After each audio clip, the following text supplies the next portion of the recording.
Can you talk about your driver selection? Explain your driver selection to us.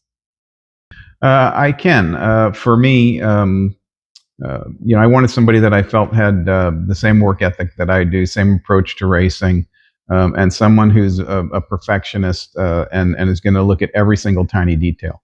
Because I think a lot of times the difference between winning these races and maybe being a mid-pack boat or even a last place boat is the attention to detail that you have and how hard you're willing to work to make sure that everything's perfect and continuing to improve.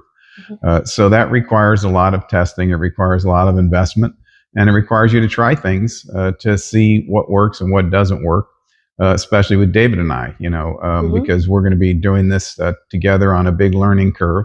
David's never been in a race boat, and I wanted to pick somebody that's never been in a race boat, and I'll get into that in another Oh. clip. But I picked him because we've worked together a lot. We spent many, many hours working on exotic high performance boats in the cockpit together, running my boats together at very high speeds. And I've seen how he's reacted to things, and I think he's seen how I manage things, and I just think it was a good fit. I'm very familiar with him and his mannerisms and his temperament and all of those things. He's got exceptional skill sets in many areas that I think would be impossible to find with someone else, and he's very dedicated to it. So driver selection for me was I did not want someone who had a reputation as a professional offshore throttleman or driver.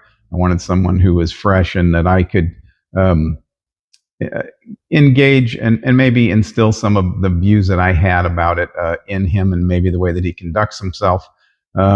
And just learn together and have credit for what's going on in the boat, either good or bad, together.